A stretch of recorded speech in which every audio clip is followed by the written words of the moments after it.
From Bias to Equality podcast is brought to you by the CEO Magazine, Holman Webb Lawyers, and B2Buy.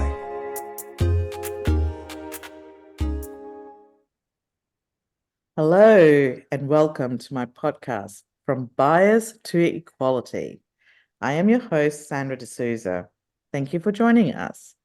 Today, for this expert stream episode, we are going to have a conversation with Claire Quigley about diversity and innovation. Claire is a consultant, educator, and speaker, and is the founder and director of Launchpad9, a boutique consultancy which aligns people, strategy, and innovation to help clients transform how they improve, innovate, and ideate for exceptional outcomes.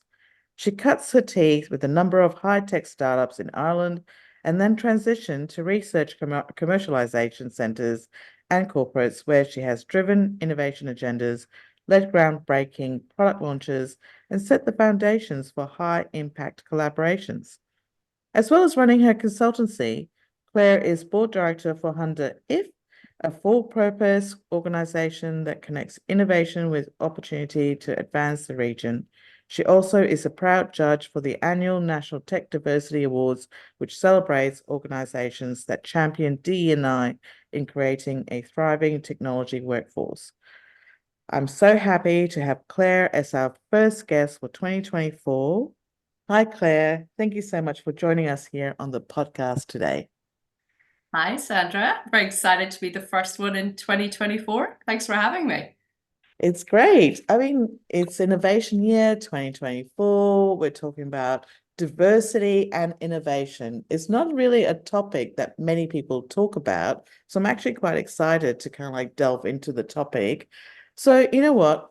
Like I said, not many people talk about it. Do you want to just kind of like give us a bit of a background?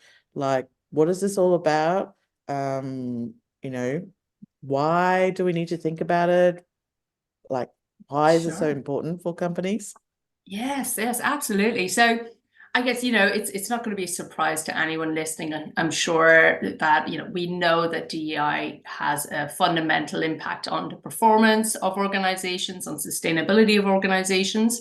And I myself, when I've worked with clients throughout the years, I've always found the ones that invite diversity and debate into the room have been consistently more successful. But what I also noticed, Sandra, was that this is not the norm.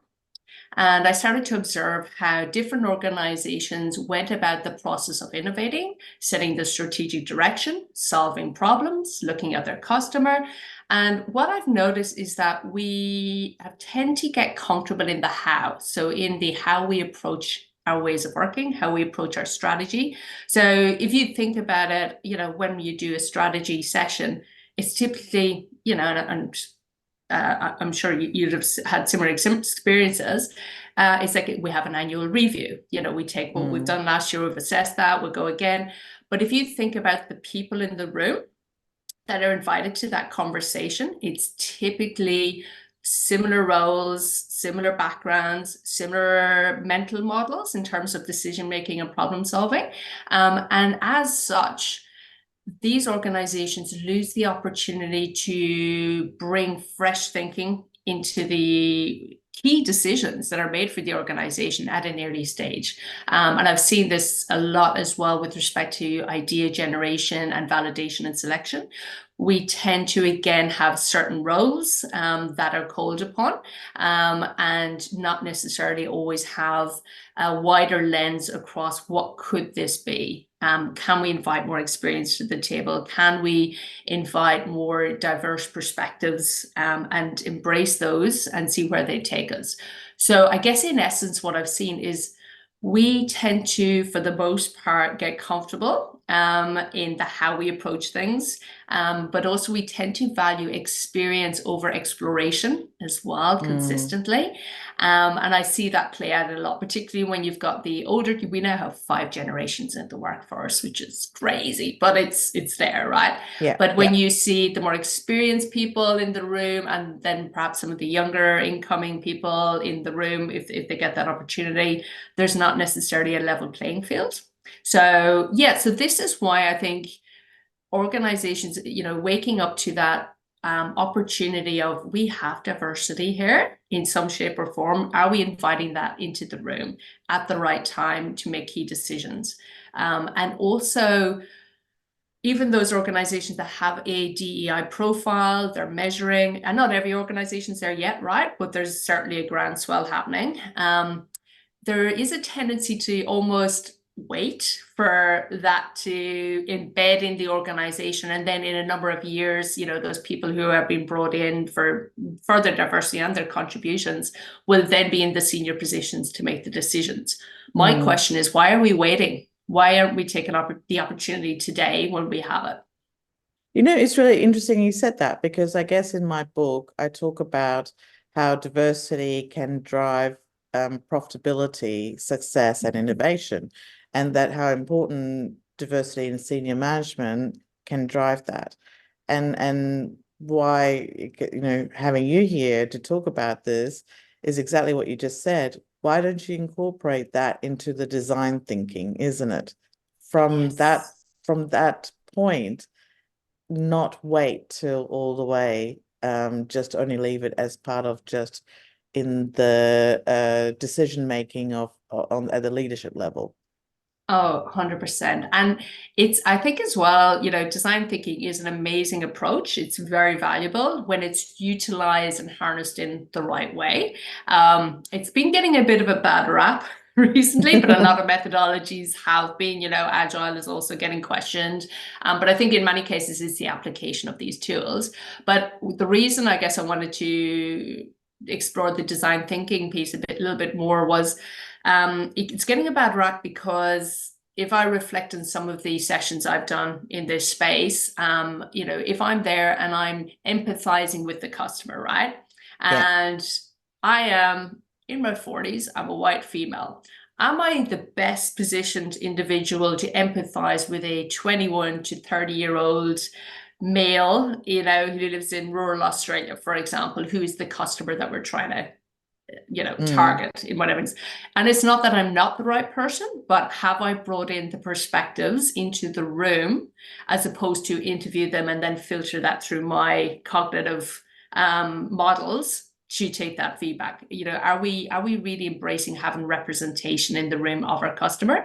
If I don't see that representation, I think we really do ourselves a disservice in terms of truly getting to the why this customer would value us as an organization. And so the bad rap that you're saying is because the bad rap around these methodologies, that there isn't enough representation. The methodology just assumes that you just provide that feedback and not having the right match of let's say the representation between the customers and the company. Exactly. So we are we're expecting the tool to do the work. Or it's, or to be like, my husband's a carpenter builder, to be like handing, a farmer, or, maybe that's not a good example, but somebody who's different experience, a hammer and nails. And it's like, okay, these are great tools, but am I the best person to apply these? I'm not really sure. Am I truly giving the most value with these tools? 100%.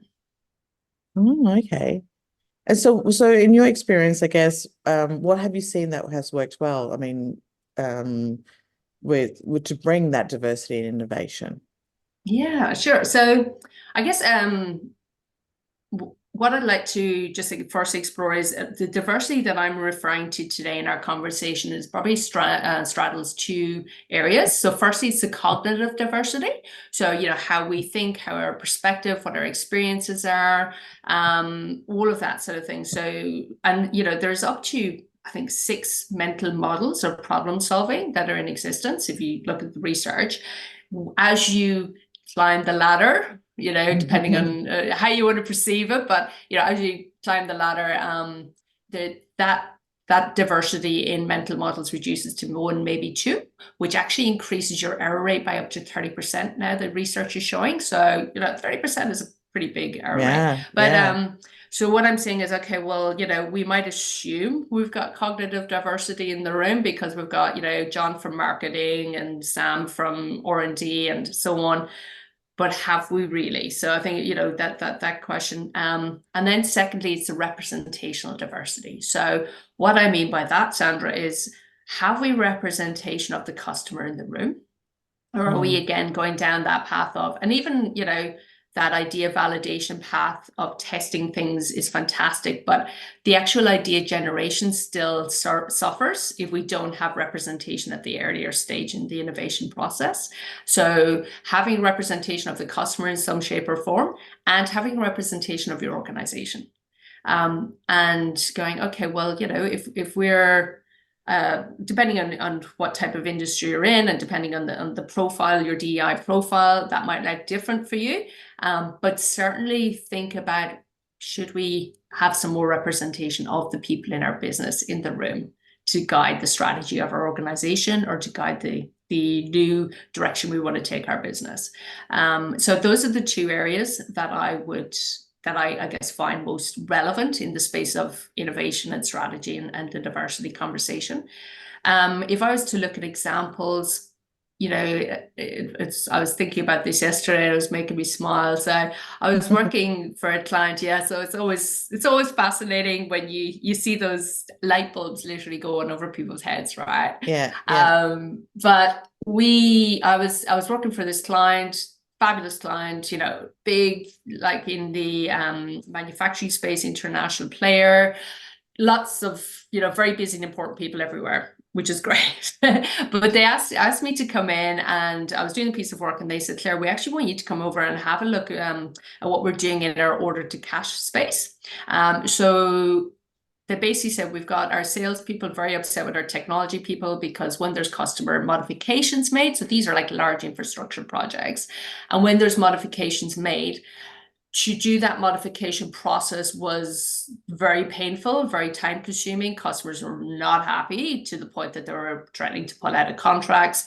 And from sales point of view, it was, you know, what the hell? Why can't IT just create, you know, add another module within our software platform that we can just make modifications? IT were going, well, no, hang on, you can't just add more apps because you've got something from the latest Gen AI platform kind of thinking. So they were having a little bit of an impasse.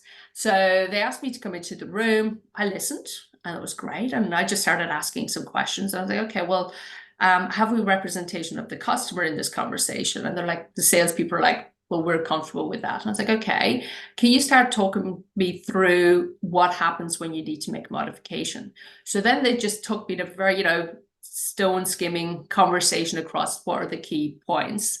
And you could see everybody going, hang on, we're only two people or two functions within the business. It was actually 8, if I'm correct, maybe 9 different roles in the business that were fundamentally important to this particular problem, and opportunity for efficiencies and so on. So we obviously then took that and said, right, well, we don't have representation here, and we don't have different perspectives on how we're going to solve this problem, because the flag always goes up for me when people say, oh, it's just ABC, right? And I'm like, when you say just to me, that's when I get worried, because it either means you've oversimplified it, or you're not really sure what the full problem is, right? So we started to assess the impact and the scale of the problems that were surfacing. And it was amazing, the outcome, because all of a sudden there was these people in the room wrapped around a purpose to solve a particular problem for the customer. And the solution they got to as a result of this was light years ahead of what the Band-Aid approach would have been. And that was the power of diversity in the room. And people coming together. So you know, and it's all very smart people, and also, you know, but it was just the lens they had originally put over it was they needed to shift that lens. Amazing.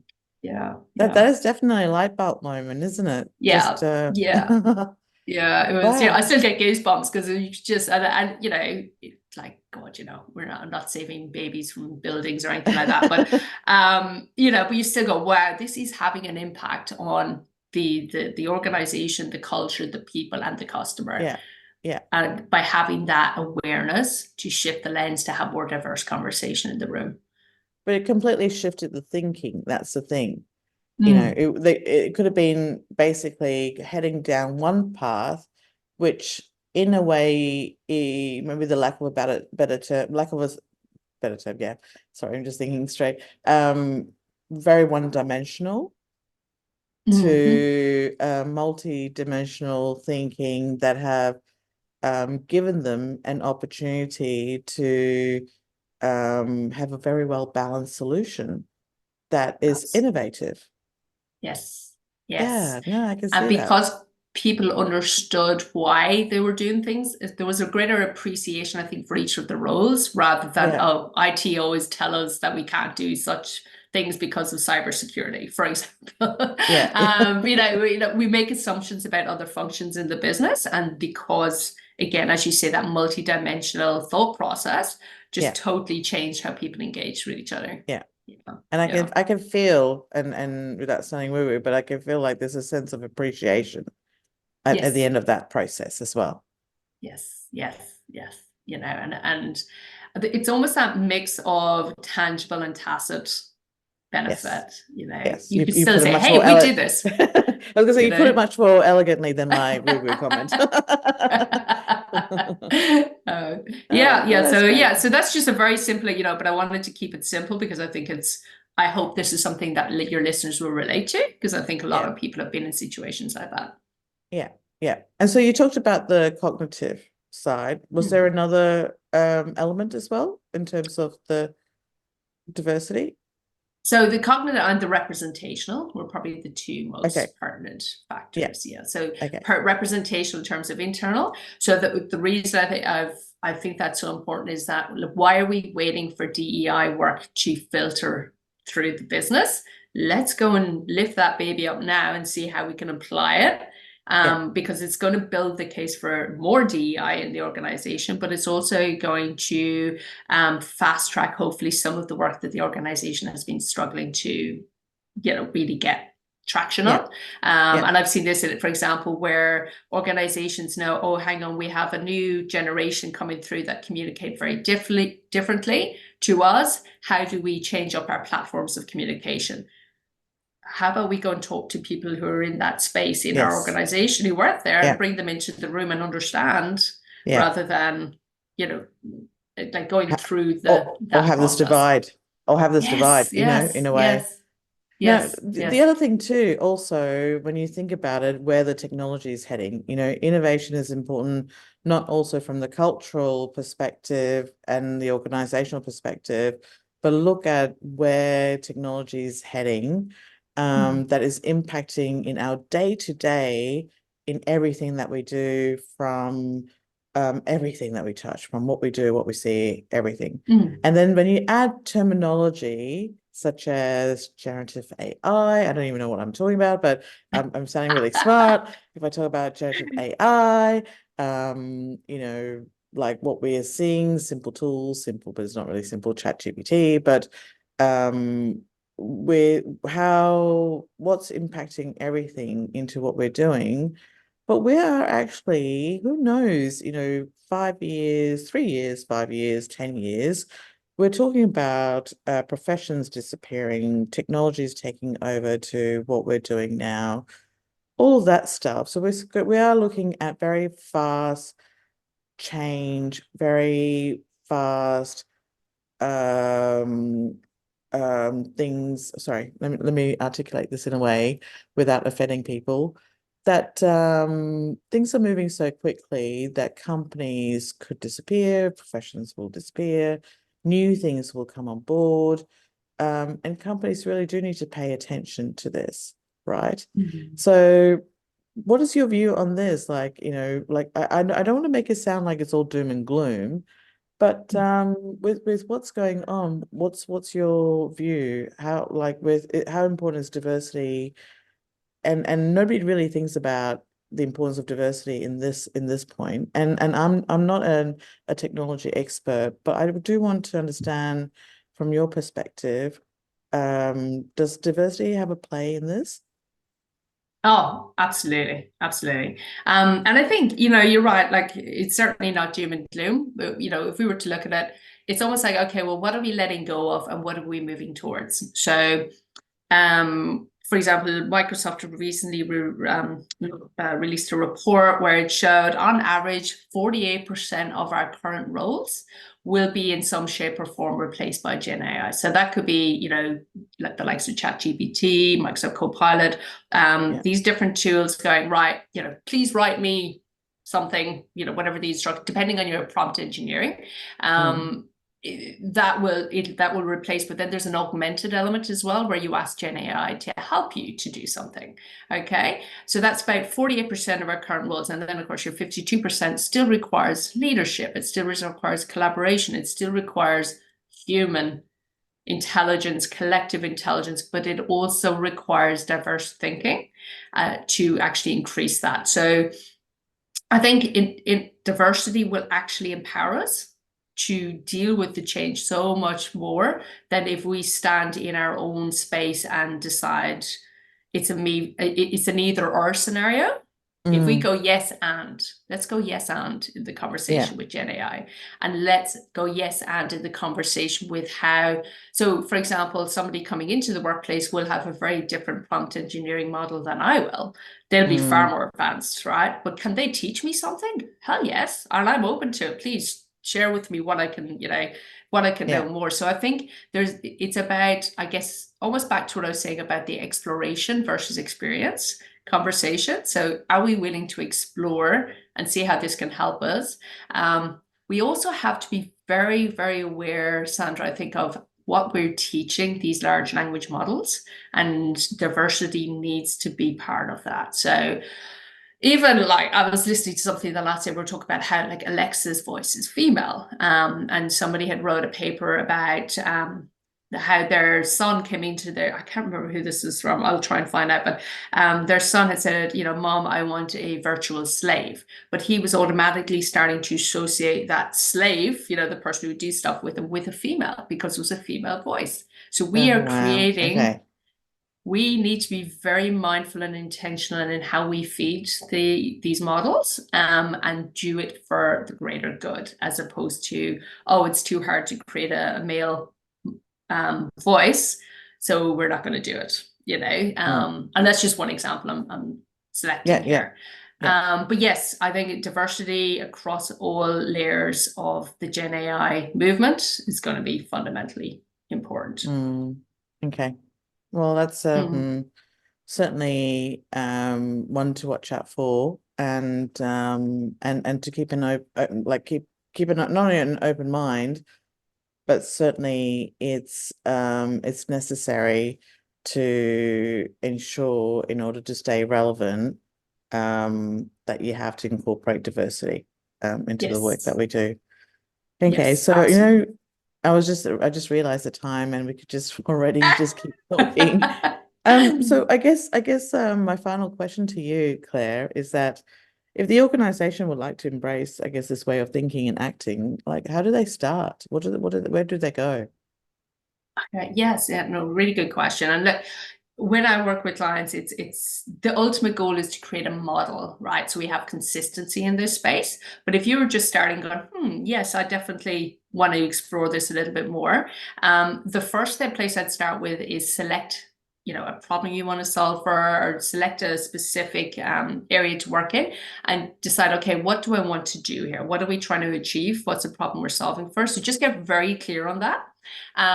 The second thing I would say is awareness. So look at what is the composition of the group that you are putting together to solve for this problem. And I would put money on it, and I'm not a betting woman, but I'd bet in this instance that you would start to go, oh, hang on, we've only a very select group of people with a certain representation. Hang on, we probably need to bring in other people into this, or switch it up a little bit. So looking, awareness is like 80% of any transformation, right? Knowing it and then acting as a result of that. So get very clear on what's the composition of the team that you want involved in this.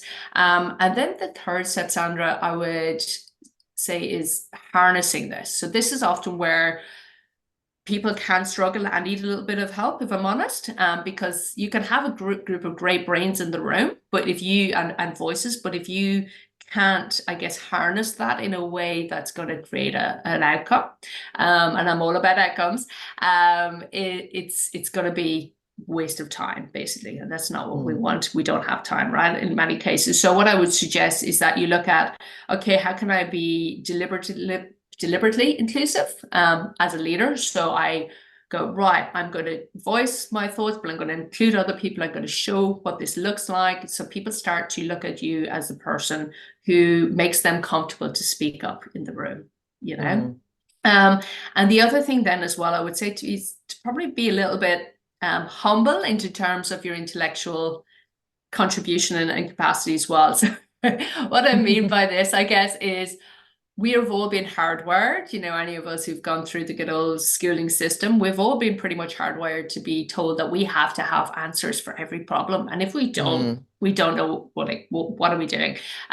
So if you were to actually peel that back and go, you know what, I don't know all the answers here. I'm open to diverse thinking. I'm open to dissent within the group. You know, obviously very within important. reason. Yeah. Because the dissent will stop the group thing, which is, you know, what you want to avoid. And, you know, you possibly follow Ray Dalio, you know, Bridgewater Associates. He is a phenomenal model he applies in this space. But yeah, I would absolutely say be open to listening more and speaking less, and being open to going, okay, how can I make this group smarter rather than how can I make myself smarter, I guess, as well. So that mindset piece. I like that. Yeah, you know, it diversity is what's going to shift, I think, how we view ourselves as leaders. You know, I'm leading within the circle rather than leading from the top of a pyramid kind of thing. That approach, I think, is what's really going to shift the dial for a lot of organizations once they embrace that way of thinking and acting. But hopefully, yes. So just to recap very quickly, the first thing I would say, like, super clear on what problem you're trying to solve for. Then start to identify what's the composition of the team or group that you want to help with this, and then harnessing that and doing that consistently, rather than, oh, we had an awesome session, you know, let's take a picture and that's it. You know, let's put a picture up on Slack or Teams or whatever we use, right?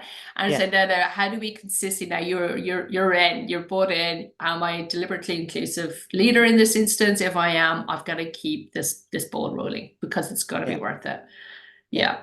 So that's where I'd suggest to start with. And then as you get more mature in that space, you can then start looking at other ways to really bring the diversity powerhouse there into the strategy and the innovation opportunities for you.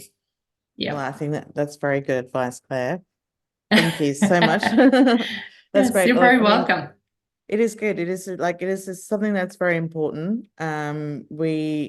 It's certainly in this day and age, if you don't incorporate innovation into part of the strategy for a company, you will very quickly be, you know, what's the saying, innovate or die. Yes. I try not to be negative, but it's something that is very important to include as part of your strategic plan. So thank you so much, Claire, for sharing with us. I appreciate you sharing your insights and your expertise on this topic, and thank you for being part of this interview and this podcast. Thanks for having me, Sandra. And I just want to say I love what you're doing as well, and I love your book. Looking forward to hearing some more on your podcast interviews. Oh, great. Thanks, Claire. I just want to take a moment to thank you for listening and to express my gratitude for following yet another episode of From Bias to Equality. Don't forget, you can get a copy of my Amazon best-selling book, From Bias to Equality, at any good online book sites. Thank you for tuning in, and I hope to see you again. Thank you. Today's episode is brought to you by our wonderful sponsors. Firstly, we're sponsored by B2Buy. B2Buy is your trusted business buying platform that simplifies and automates your buying process, helping you buy smarter and faster, giving you greater visibility and value. With 100,000 products in one place, B2Buy is passionate about connecting diverse suppliers with corporate buyers, so you can create a more inclusive business environment and buy better with www.b2buy.online. Our second sponsor is Holman Webb Lawyers, an award-winning and dynamic full-service Australian law firm with offices in Sydney, Melbourne, Brisbane, and Adelaide. Not only do Holman Webb offer comprehensive legal services, but they are also a proud recipient of the LX Star, recognizing their commitment to achieving gender equality in leadership. Discover more about their services, initiatives and industry-leading insights at www.holmanwebb.com.au. Lastly, our sponsor, the CEO Magazine, is an iconic, global media brand that inspires and promotes excellence within the business world. It is a source of information, inspiration and motivation for the world's most successful leaders, executives, investors and entrepreneurs. Go to www.thesiomagazine.com.